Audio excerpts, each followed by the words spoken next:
Salut tout le monde, voici votre émission On en parle. Merci à vous tous qui êtes à l'écoute et qui suivez notre émission. Vous savez que notre émission, c'est une émission qui va essayer de casser le tabou autour du thème de la sexualité. On va essayer d'ouvrir le débat sur ce sujet si, je dirais, sensible, mais quand même très vital. Aujourd'hui, pour continuer notre débat, pour continuer d'approfondir ce thème si important, aujourd'hui, j'ai deux invités. J'ai la joie d'avoir deux invités avec moi, avec qui on va essayer de débattre et d'échanger sur ce thème. Et je suis sûre que vous allez trouver de très, très bonnes informations aujourd'hui. Merci encore une fois et restez branchés sur votre émission On en parle, c'est tout de suite. Voilà donc sans trop tarder, je vous présente nos invités. Je vais d'ailleurs leur demander de se présenter à vous. Je commence avec la jolie demoiselle qui est avec moi.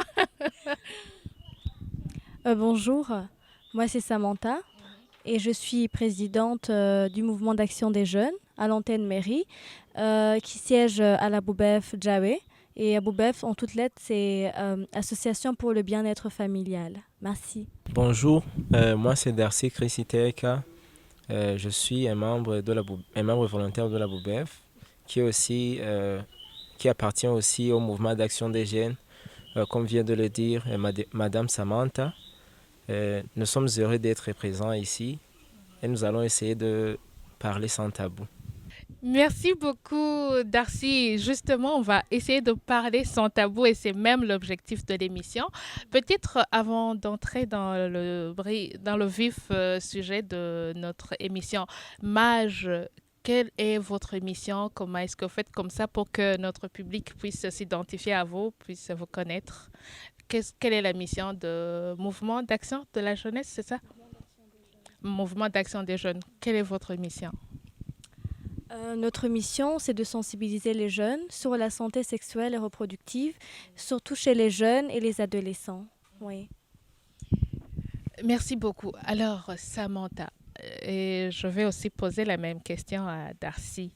On aime entendre la sexualité, tu vois, la sexualité, mais les gens, tout de suite, quand on entend sexualité, on voit directement le sexe, on voit le rapport sexuel, mais je sais, c'est pas ça. C'est comme on aime dire, la sexualité, c'est plus que ça. C'est plus que cette petite partie. Là, tout de suite, comment est-ce que vous pourrez définir à notre public la sexualité? Qu'est-ce que c'est?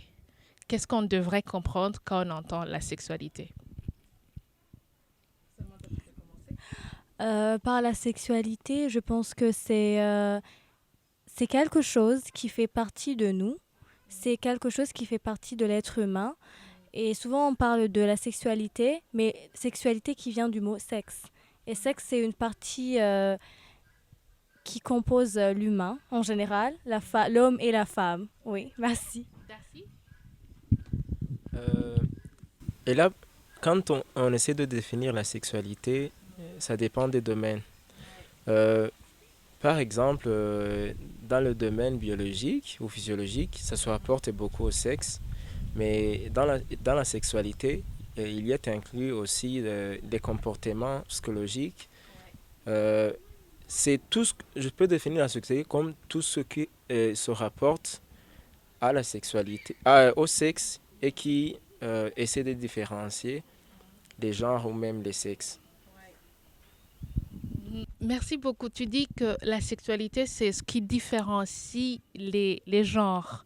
Qu'est-ce qu'on pourrait dire quelle est, tu as dit d'ailleurs, Samantha, la sexualité, c'est ce qui nous compose de la mentalité, du mental jusqu'au physique, en passant par l'émotionnel, le sentimental. En fait, c'est la composition de cette entièreté de la personne, je dirais.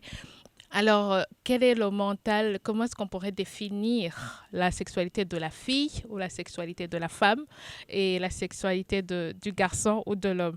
Là, je vais demander à Samantha de nous définir en quoi est-ce qu'on pourrait définir et comment est-ce qu'on pourrait définir la sexualité de la fille ou de la femme. Et comme on a le public des adolescents, on va parler comment est-ce qu'on pourra définir la sexualité d'une adolescente. Et après, Darcy nous parlera du garçon ou de l'homme. Je vous remercie. Par la définition de la sexualité d'une femme, c'est beaucoup plus sur les parties du corps, et c'est beaucoup plus sur l'évolution de la femme dès le bas âge. Et plus elle grandit, plus elle change. Et là, elle change non seulement mentalement, physiquement et psychologiquement. Et donc ça englobe la sexualité chez la femme. Il y a les parties du corps, il y a sa façon d'imaginer ou sa façon de voir les choses autrement. Et ça fait partie de la sexualité chez une fille ou chez une femme. Et lorsqu'elle grandit et qu'elle devient une femme, c'est beaucoup plus la mentalité qui change.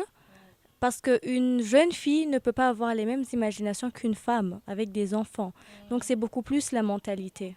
Oui, je vous remercie. Et sur l'émotionnel Sur l'émotionnel, il y a les sentiments. Il y a les sentiments, il y a ce qu'on appelle copinage.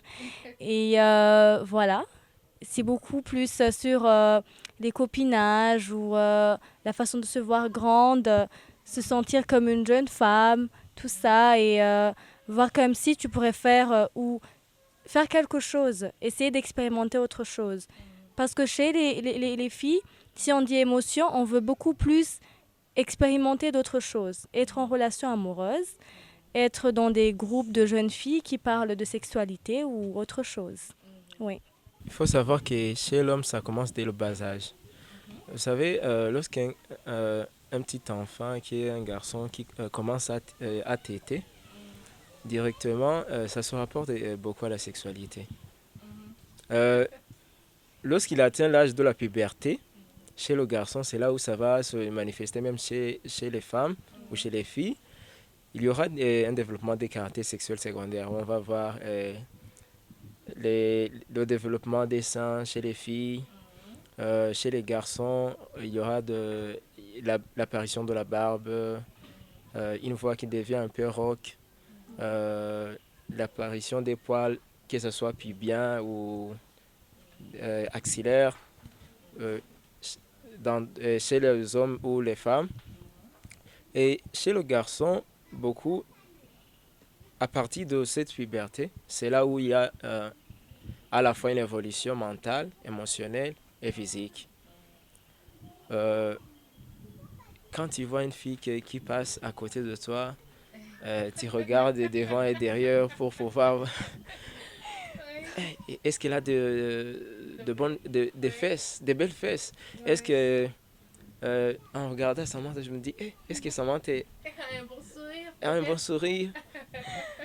Ça commence de cette façon et petit à petit, on s'améliore avec le temps en étant dans les groupes avec d'autres jeunes garçons ou en fréquentant les groupes avec d'autres jeunes filles ou parfois même en regardant des films, des documentaires, des séries ou en échangeant avec les adultes, mais qui communiquent sans tabou.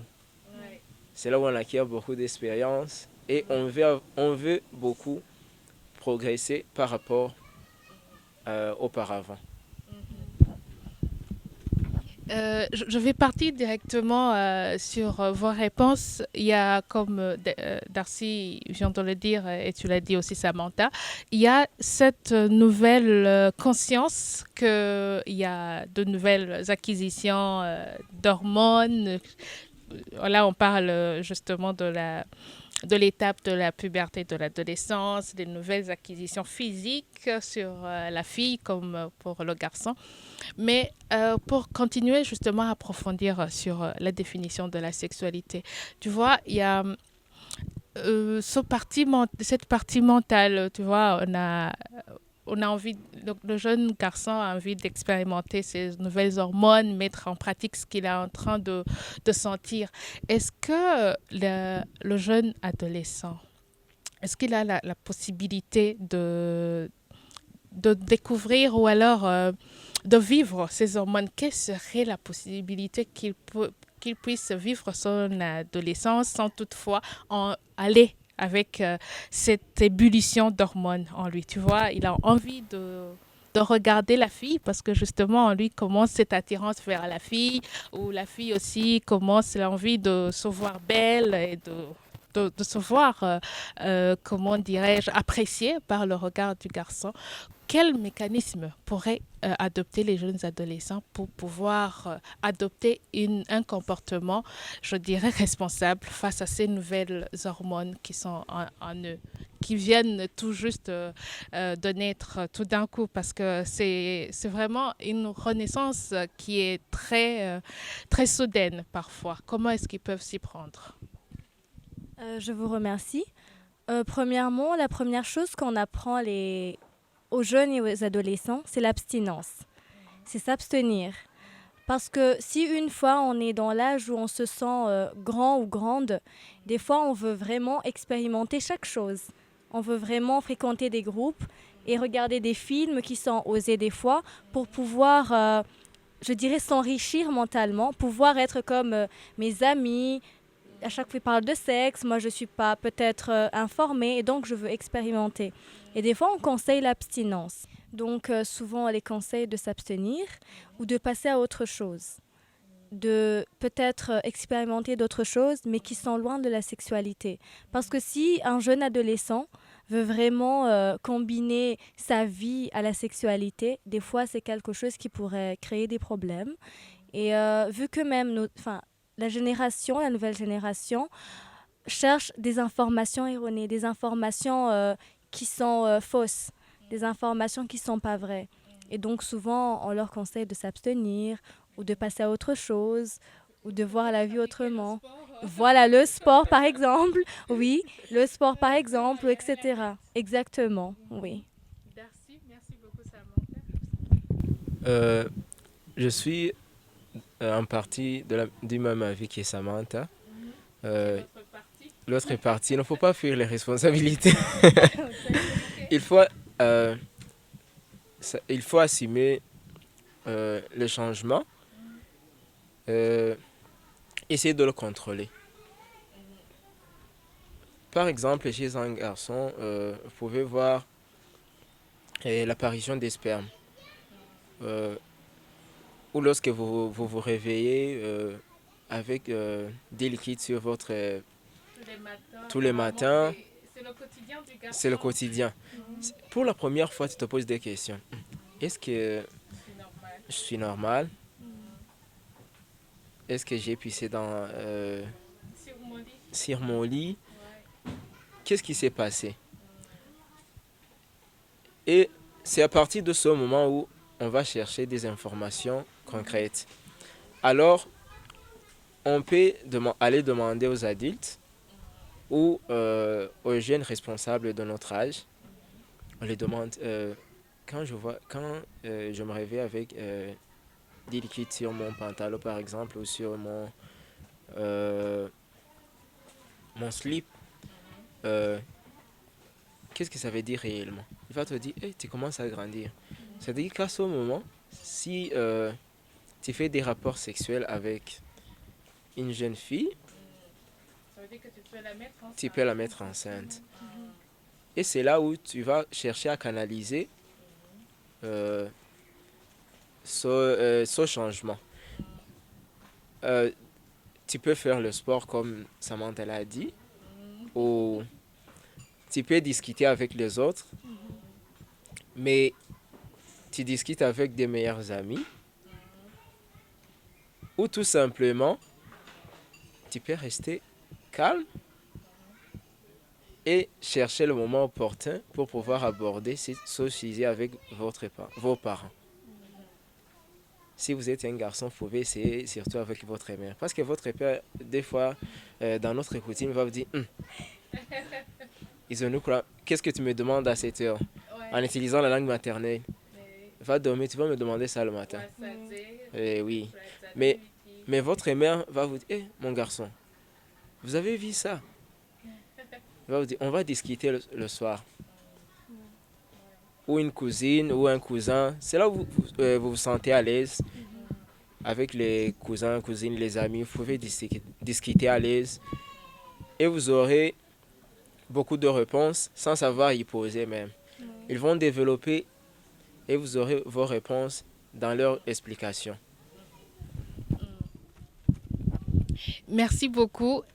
Justement, tu parles de ce dialogue qui devrait y avoir entre le jeune adolescent ou la jeune adolescente qui se pose des questions sur les nouveaux changements sur son corps, tu vois, mais on le sait, c'est pas toujours évident d'aborder le sujet de la sexualité dans nos familles. Je ne sais pas pour vous, mais je sais que c'était pas vraiment facile de parler avec ma mère. Oui, et le jour, je peux peut-être le dire à Samantha, le jour où j'ai eu mes premières règles, c'était pas évident. Moi, ma mère ne me l'avait jamais dit avant, tu vois. Donc, je peux dire que c'est quand même triste qu'on n'arrive pas à aborder ces sujets. Comme tu dis, Darcy, ça aurait été mieux et meilleur qu'on puisse avoir des réponses et des informations auprès de nos parents. Mais ce n'est pas toujours le cas. C'est même rare de pouvoir avoir cette conversation avec les parents. Est-ce que vous pensez comment est-ce qu'on pourrait essayer d'avoir cette conversation? Quel serait, est-ce que je dirais, les stratégies à utiliser? Comment est-ce qu'un garçon adolescent ou une fille adolescente pourrait commencer à amorcer cette situation pour avoir la conversation? Est-ce que c'est l'adolescent qui devrait commencer à parler avec le parent ou c'est le parent qui devrait parler avec son adolescent? Je vous remercie. Premièrement, dans notre pays, la sexualité, c'est quelque chose qui est tabou. On n'ose pas le dire, on n'ose pas poser des questions. C'est c'est comme si, en fait, tu demandais quelque chose que tu n'es pas censé demander. C'est comme si tu demandais quelque chose qui se dit pas. Et je me dis que on peut briser ce tabou. À chaque fois, je dis à ces jeunes, osez le dire. Osez poser des questions à vos parents. Parce que je me dis que si une fois, papa et maman sont au salon, j'ose poser une question, papa, maman, c'est quoi, par exemple, les spermes, c'est quoi le vagin, c'est quoi le pénis, par exemple. Je pense que si une fois je le fais 1, 2, 3 fois, papa et maman seront habitués. Et la 4e fois, ils vont dire, finalement, il faut que je sois ouvert et que je parle à ma fille ou à mon fils. Parce que si nous, on cherche à connaître des choses par nos amis, surtout avoir des informations par, je dirais, nos amis, nos voisins, c'est ce qui nous tue. Et je dis que la majorité des jeunes filles qui tombent enceintes maintenant, c'est parce qu'ils n'ont pas d'informations. C'est parce qu'ils n'ont pas la chance de discuter avec leurs parents. C'est parce qu'ils n'ont pas la chance d'oser vraiment poser des questions, d'oser avoir une discussion avec papa et maman. Ou bien il y a des enfants qui sont orphelins de père ou de mère. Mais je me dis que si une fois tu n'as pas de papa ou de maman, poser ou avoir une discussion avec une personne plus majeure que toi, ça t'aide. Parce que tu as des informations et je dirais, d'une part, tu es assuré parce que tu as une assurance d'une personne qui peut dire « Moi, je serai là pour toi, pour des conseils, pour des encouragements, si tu as des problèmes, je t'épaule. » Tout ça, c'est réconfortant d'avoir une personne comme ça dans ta vie. Et je me dis que peu de jeunes, vraiment, osent le faire. Mais ce que je dis à nos petites sœurs et nos petits frères, osez, vas-y, demandez. Parce que je me dis que rien n'est tabou. Parce que si c'est tabou, et qu'on n'ose pas demander, ça va nous tuer petit à petit. Oui, il faut prévenir pour guérir. C'est ce qu'on dit. Oui, merci. Avant tout, il faut être malin ou maligne pour savoir comment je vais poser cette question à mes parents. Pour y remédier, on devrait préparer les parents, avant de former les réunions sur au mariage, sur le dialogue parent-enfant. Vous allez échanger comme ça, vous allez préparer vos enfants. Si vous commencez à percevoir l'apparition des caractères sexuels secondaires physiques, ou vous allez préparer petit à petit votre enfant. Et puis, arrivé à l'âge de la puberté, c'est là où vous allez lui montrer réellement ce que vous lui avez appris avant. Mais comme Samantha vient de le dire, en tant que jeune adolescent ou adolescente, vous pouvez oser. Vous pouvez oser demander aux parents mais d'une façon maligne. Ne pas aller directement demander à vos parents, hey, c'est quoi le vagin? Dis, mon petit ou ma petite fille, qu'est-ce qui se passe? Vous pouvez demander, hey, il y a un livre que j'ai lu qui s'appelle comme ça. J'ai vu un mot qu'on appelle vagin. Qu'est-ce que ça signifie? Je n'ai pas de dictionnaire pour consulter afin de savoir la vraie signification. Si vous commencez à poser ces mots qui rapportent beaucoup au sexe, vos parents vont se poser des questions. Notre enfant commence à grandir. Ils vont vous expliquer. Donc, essayez de le faire d'une façon amicale, mais tout en étant respectueux. Si ce sont vos parents, ou en discutant avec vos amis, c'est là où même je peux dire que même si le dialogue parent-enfant est souvent difficile, si les parents délèguent ce dialogue à leurs aînés ou aux membres de la famille les plus proches de ces adolescents ou adolescentes ou aux connaissances mais, dont ils sont sûrs qu'ils vont donner des vraies informations, ça serait une solution meilleure, s'ils n'osent pas leur dire.